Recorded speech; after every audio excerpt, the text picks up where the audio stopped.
Баршаңызға қайырлы күн достар. Бүгін біз сіздермен мерекелік дастарханға арналған өте ерекше салаттың рецептімен бөлісемін. Видеоның соңына дейін қараңыздар. Енді біздің баклажанымыздың қабығын ашып, осылай төрт бұрышты етіп турап алатын боламыз.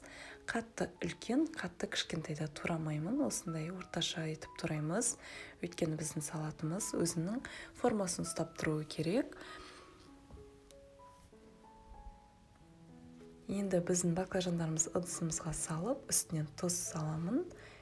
Салқын су құйып, бөлме температурасында 25-30 минут көлемінде ұстаймыз. Ендігі кезекте біздің қызанақтарымызды осылай турап дайындап қоямыз. Егер де сізде бұл қызанақтың сорты болмаса, қадімгі қызанақты қолдана берсеңіздер де болады. Достар, менің арнама жазылуды ұмытпаңыздар. Алдағы уақытта көптеген рецепттермен бөлісетін боламын. Енді біздің баклажандарымыз дайын. Судан осылай құрғақ сүлгіге, қағаз сүлгінің үстіне барлығын шығарып аламыз.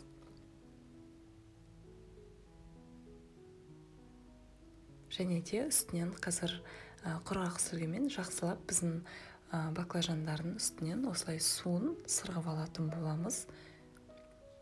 Өйткені қазір біз крахмалға батырғанда суы болмауы керек. Мінекей енді менде крахмал, барлығын баклажандарды осылай аунатып аламын. Мінекей біздің баклажандар дайын. Енді қызып тұрған майда жақсылап қызарғанша қуырып алатын боламыз.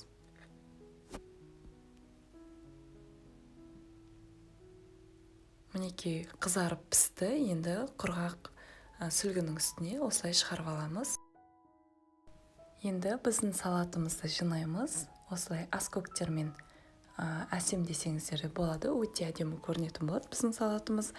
Енді бұл салатқа ондай көп нәрсе қажет емес. Баклажан, қызанақ және де осындай аскөктер өте әдемі, сондай дастарханның көркін ашатын, қонақтарыңызға ұнайтын, өзіңізге ұнайтын салат болып шығады. Мен осы салатты жолдасым бірінші дәмін көргенде баклажан екенін көпке дейін таба алған жоқ. Өйткені дәмі өте керемет болып шығады. Сіз бірінші жеп көргенде баклажан деп ойламайсыз. Өте сондай қытырлақ, кәдімгі дәмі ерекше болып шығады. Міндетті түрде достар дайындап көріңіздер. Менің арнамда бұдан да көптеген рецепттер шығатын болады.